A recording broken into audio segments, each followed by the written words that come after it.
Good morning class 7। This is your chapter number 19 grassland. बड़े जो मैदान होते हैं कवर्ड होते हैं ग्रास और छोटी झाड़ियों के साथ में और बहुत स्कैटर्ड वहाँ पर ट्रीज होते हैं, उन्हें ग्रासलैंड कहा जाता है। ये रीजन जो होते हैं आपके लो रेनफॉल वाले होते हैं और ये यहाँ पर जो ट्रीज होते हैं बहुत स्कैटर्ड होते हैं क्योंकि यहाँ पर रेनफॉल लो होता है। दो तरह के ग्रासलैंड होते हैं, ट्रॉपिकल और टेम्परेट ग्रासलैंड। ठीक है, ट्रॉपिकल जो ग्रासलैंड है वो आपके दोनों ट्रॉपिकल जोन में दोनों साइड होते हैं।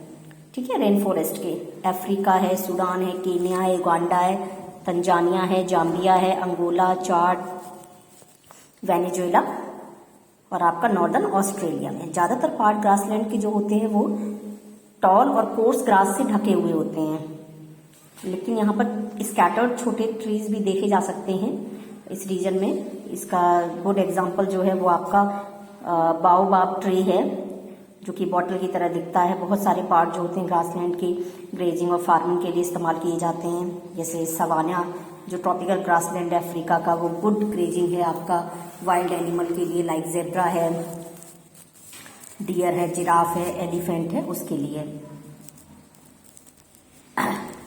जो वाइल्ड वैरायटी है कार्निवोर्स एनिमल्स की वो आपकी ट्रॉपिकल ग्रासलैंड में पाई जाती है। एनिमल जो है इसमें लॉयंस हैं, चीता है, लेपर्ड, हाइनास, जैकाल्स या फ्लाइटलेस बर्ड्स होती हैं वो भी यहाँ पर मिलती हैं, जैसे आपकी ऑस्ट्रिच है अफ्रीका में और रिया है साउथ अमेरिका में।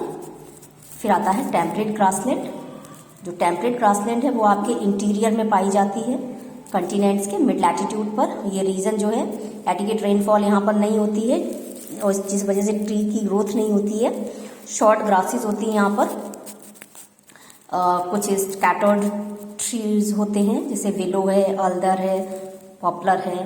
टेम्परेट ग्रासलैंड जो सुटेबल होते हैं शीप रेयरिंग के लिए और उनमें से कुछ जो है यूटिलाइज किए जाते हैं एक्सटेंसिव फार्मिंग के लिए, वीट और कॉर्न की। Antelope, horse, giraffe, wild access, leopard, valves, wild dogs, rabbits, ये कुछ कॉमनली फाउंड एनिमल होते हैं इन ग्रासलैंड में।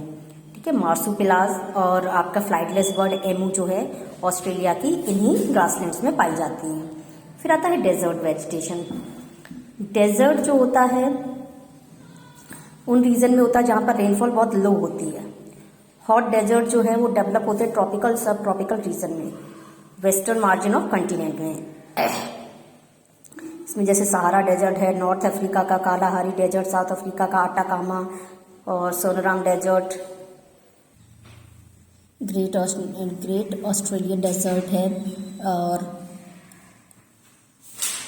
अरबियन डेजर्ट है, इंडियन डेजर्ट है। ठीक है, गोबी डेजर्ट है, तिब्बतियन प्लेटू एशिया में और पैटागोनियन प्लेटू साउथ अमेरिका में। प्लांट्स जो आपके ग्रो करते हैं डेजर्ट में उन्हें ज़ेरोफाइटिक प्लांट्स कहते हैं। इन प्लांट्स की डीप रूट्स होती हैं, थिक फ्लैसी स्टेम होता है और ताकि ये पानी को स्टोर कर सके सूखे वाले टाइम पर जब रेनफॉल बहुत कम होती है तो सरवाइव कर पाएँ। हॉट डेजर्ट में थॉर्नी बुशेस और स्क्रब्स जो होती हैं बहुत कॉमन होती हैं। कैक्टस है, अकेसिया है, मेन स्पीसीज हैं। डेट पाम जो होते हैं वो ट्रीज जो है ओसिस के पास में पाए जाते हैं। कोल्ड डेजर्ट जो मोस्टली बंजरी होते हैं, यहाँ पर बहुत कम थॉर्नी बुशेस होती हैं या कोर्स ग्रेन होती हैं, कोर्स ग्रासेस होती हैं। एनिमल्स जो आपके ड्राई क्लाइमेट में सरवाइव कर पाते हैं वही डेजर्ट में मिलते हैं। जो आपका कैमल होता है वो सबसे इम्पॉर्टेंट होता है इन एनिमल्स में, इसीलिए इसको शिप ऑफ डेजर्ट कहा जाता है। डेजर्ट में जो वाइल्ड लाइफ होती है उसमें एंटीलोप है,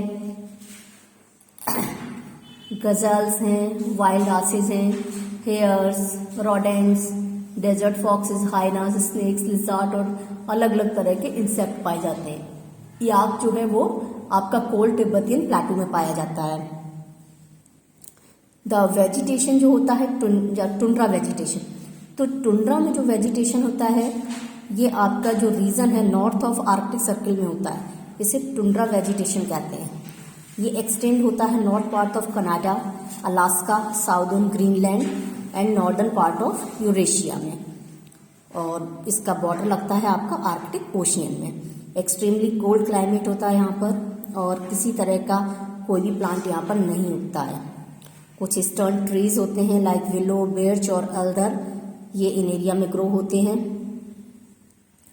और जिसके ट्यागा जो फॉरेस्ट होते हैं उनका बॉर्डर बनाते हैं। Ground is covered with snow, और ज़्यादातर ईयर के टाइम तक ये आपका कवर रहता है स्नो से। ड्यूरिंग द शॉर्ट समर, जो गर्मी का छोटा सा समय आता है, कुछ स्मॉल फ्लावरिंग प्लांट जो होते हैं, मॉसेज होते हैं, लाइचन ग्रो करती है। वाइल्ड लाइफ की अगर बात करते हैं यहाँ पर, तो इसमें टुंड्रा रीजन में एनिमल थिक फर वाले होते हैं और फैट लेयर होती है इनकी बॉडी में, ताकि इनको हीट मिल सके और कोल्ड, सीवियर कोल्ड में सर्वाइव कर सके।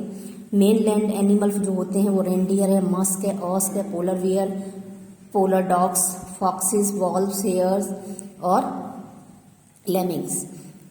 और इन द सीज एडजॉइनिंग जो कोट्स हैं, यहाँ पर आपके सील, वॉलरस, वेल्स और अलग तरह की फिश मिलती हैं।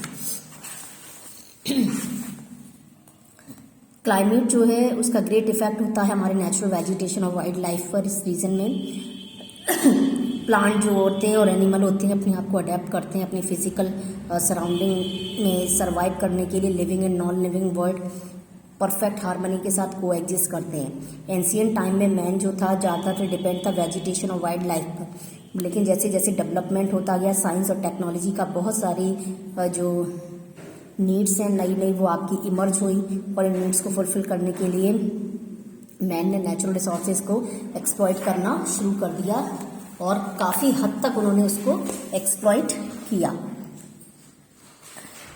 कॉन्स्टेंटली उन्होंने एनवायरनमेंट को चेंज किया अपनी नीड के अकॉर्डिंग। पॉपुलेशन के बढ़ने के साथ उनकी डिमांड बढ़ती चली गई, और मैन जो है नेचुरल रिसोर्सेज को ज़्यादा इंटेंसिवली एक्सप्लॉइट करता चला गया। Human activities, agriculture, pastoralism, lumbering, industrialisation, urbanisation adversely effect किया हमारे बायोडाइवर्सिटी को। बहुत सारी स्पेसीज़ हैं हमारे फ्लोरा और फोना की जो एक्सटिंक्ट हो गई हैं, बहुत सारी एक्सटिंक्शन के कगार पर हैं। ये हाई रिस्क का टाइम है, हमें इन इश्यूज़ के ऊपर सोचना होगा। अगर हम इन इंटरफेयरिंग नेचर के में बंद नहीं करेंगे तो वो दिन दूर नहीं है जिस दिन इसके जो नेगेटिव कंसिक्वेंसेस हैं वो हमें झेलने पड़ेंगे। हमें इमीडिएट स्टेप लेना होगा कंजर्वेशन के लिए हमारे एनवायरनमेंट।